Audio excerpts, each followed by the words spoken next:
What's good, YouTubers and YouTubettes? This is JB Sports back again with another one. Gonna talk about one of the faces of boxing. I don't know if he is the face of boxing based on what happened last year. I think the face of boxing and the cash cow of the sport is Gervonta Tank Davis. Him and Ryan Garcia did 1.2 million pay-per-view buys and did I think a $27+ million gate. No other fighter or no other event headlined by the A side produced those type of numbers. Not Canelo versus Jermall Charlo, not Canelo versus John Rod, even though they had more fans over there in Guadalajara, Mexico. You know, they had over 50,000 fans, I think, in that stadium, well over 50,000 fans when he took on John Ryder. But you know, them seats didn't go in the same price range as the seats for Gervonta Tank Davis versus Ryan Garcia. But all that being said, you know, Canelo Alvarez is currently under a 3-fight deal with the PBC led by Al Heyman. He's in the midst of the second fight of the 3-fight deal. The boxing fans are clamoring for him to take on the Mexican monster, David Benavidez. That nickname was given to him by Iron Mike Tyson, one of the 10 greatest heavyweights of all time. On his Hot Boxing podcast, he nicknamed David Benavidez the Mexican Monster. He's undefeated, the unquestioned #1 contender in the super middleweight division. Canelo Alvarez holds all 4 belts: the WBA, WBC, IBF, and WBO. It's been rumored that he would be taking on Jaime Munguia, who's a guy that have campaigned at 160 and 168, but hasn't really done nothing since he won a title at 154 when he defeated Saddam Ali, who was coming off the biggest victory of his career when he defeated the legendary boxer Miguel Cotto, the Hall of Fame boxer Miguel Cotto. So Jaime Munguia in that fight had a huge size advantage.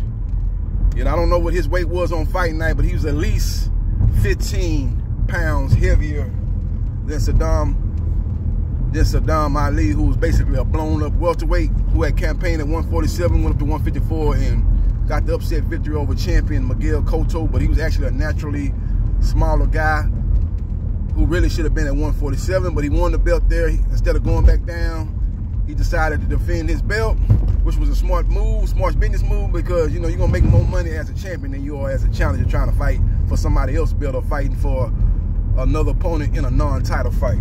With all that being said, I knew it wasn't going to be no Jaime Munguia, because simple fact is Jaime Munguia is promoted by Golden Boy Promotions, and Canelo Alvarez is currently under contract with the PBC, 2 different boxing platforms who rarely come together and work together. Now, we did get that Ryan Garcia versus Gervonta Tank Davis fight, which was a collaboration, but basically the PBC ran that whole event. They were the headliner, and basically Golden Boy was small potatoes in that event. They was the clear B-side, and basically they was able to showcase that fight on their platform, The Zone, but it was a Showtime promoted event.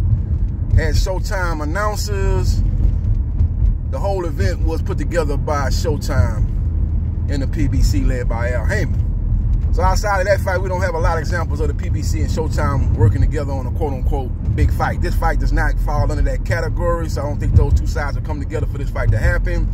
Al Heyman did not sign Canelo to a 3-fight deal for him to go to be fighting fighters on another platform, fighting fighters that he doesn't advise. He's going to set up Canelo with fighters that he advises. That's why, from what I'm hearing, Canelo Alvarez's next fight will be against WBC middleweight champion Jermall Charlo.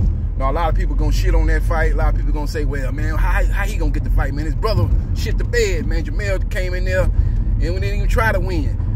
Got a taste of a Canelo Alvarez's power and basically waved the white flag, went into survival mode, and lost a lopsided unanimous decision. What make you think his brother gonna do any better? But I'm gonna ask them same people that just because they got the same last name don't mean it's gonna be the same type of fight, man. These two different fighters, two different styles, two different mindset. And I've been saying this for the longest. Even though Jermall Charlo has had more accomplishments in boxing than his brother Jermall Charlo. Jermall Charlo is the better boxer. Jermall Charlo got the better jab. Jermall Charlo knows how to control distance. Jermall Charlo is a guy that has a higher boxing IQ than his brother. His brother likes to lay on the ropes too much. He likes to pretty much counter and use his opponent's aggression against him with catching him with shots that they don't see. And he's a very good power puncher, Jermall Charlo. But for an overall boxer, knowing how to box, knowing how to walk opponent down, a more versatile fighter, that's his brother, Jermall Charlo. Jermall Charlo will have a puncher's chance because he's got the jab. If he can make Canelo Alvarez constantly have to reset behind Jermall Charlo's jab and then catch him with the right hand and tame him with the right hand and get Canelo Alvarez respect and basically try to use that jab to control Canelo Alvarez, and if he's able to be effective with that jab and minimize Canelo Alvarez's counter-punch ability, then he will have a chance to pull off the upset. A much better chance than his brother had coming up from 2 weight classes. His brother was a champion at 154, undisputed champion at 154. He went up to 168 to fight Canelo Alvarez.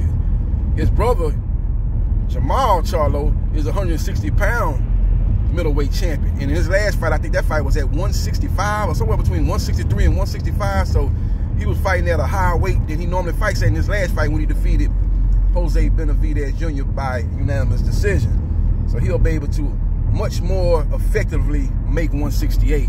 And in my opinion, give a much better fight and a much better effort than his brother, Jermall Charlo. So we will see what happens. And we will see what transpires. Now, I got some bad news for David Benavidez and David Benavidez's fans.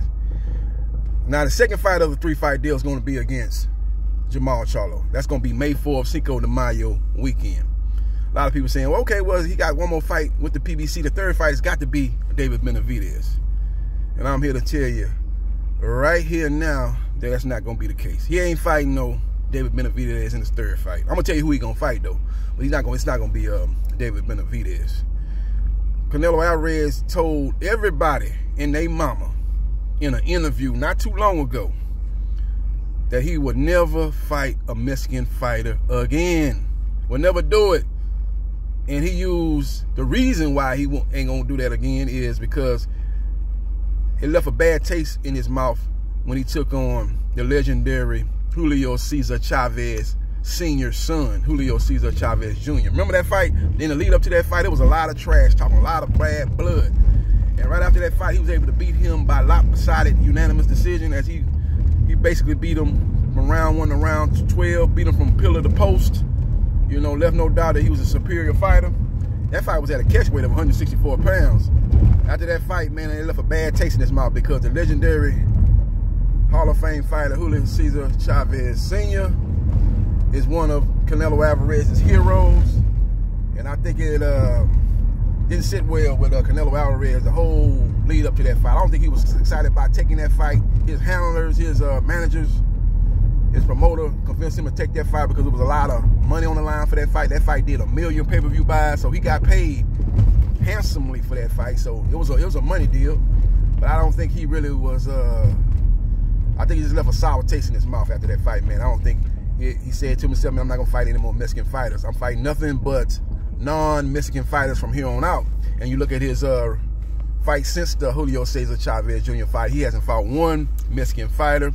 So all this Jaime Munguia talk wasn't nothing but smoke screen to make people think, well, oh, he gonna fight a Mexican fight. See, he finna fight Jaime Munguia when that wasn't number for Fugazi, because Jaime Munguia is, first of all, with Golden Boy Promotions, and Canelo Alvarez is with the PBC. So 2 different platforms. It's not gonna come together.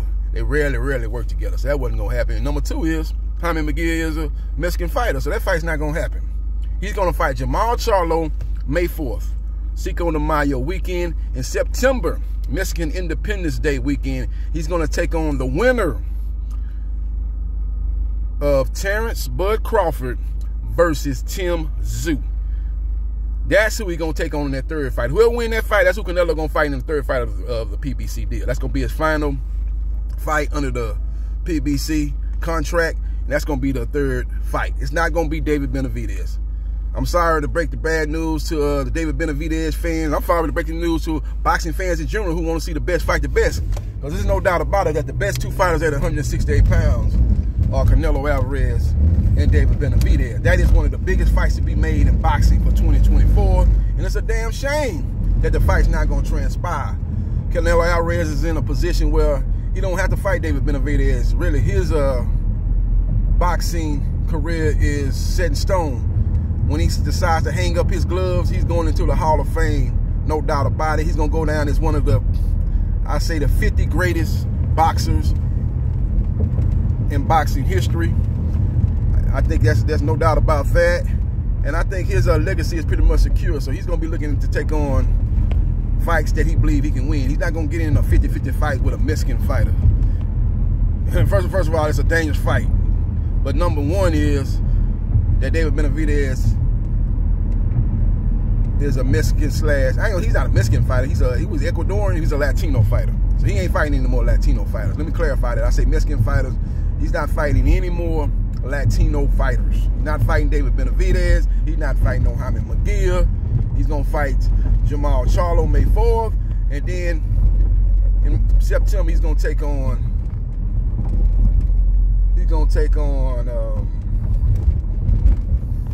The winner of Terrence Bud Crawford versus Tim Tszyu.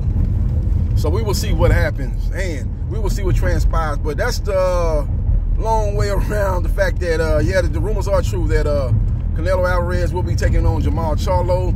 They're currently dotting the I's and crossing the T's. It's not done, but they're on that highway, on that road for that fight to happen in May 4th. You know, they got to lock down a venue. The likely destination will be Las Vegas, Nevada. Maybe they try to switch it up and put it over there, maybe in Minute Maid Park in Houston. That's where Jermall Charlo's from. They got a huge Hispanic population in Houston. Maybe they put that fight there. Maybe they put it over there at AT&T Stadium in Dallas, Texas, a.k.a. Jerry's World. Canelo has had a lot of big fights over there. He hadn't been over there in a minute, so maybe he goes back there and fights Jermall Charlo. Well, a lot of his fans will be able to travel from Houston to Dallas to attend that mega matchup. So we will see what happens, and we will see what transpires. But that's the second fight of the 3-fight deal for Canelo Alvarez. He's going to take on Jermall Charlo May 4th, and in September, Mexican Independence Day weekend, he's going to take on the winner of Terrence Crawford versus Tim Tszyu. That fight is being lined up to take place on March 30th.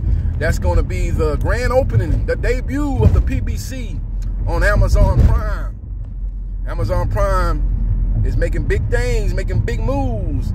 As this past year, they showcased Thursday Night Football for the NFL, and they had put up $1 billion to the NFL to showcase exclusively only Thursday Night Football.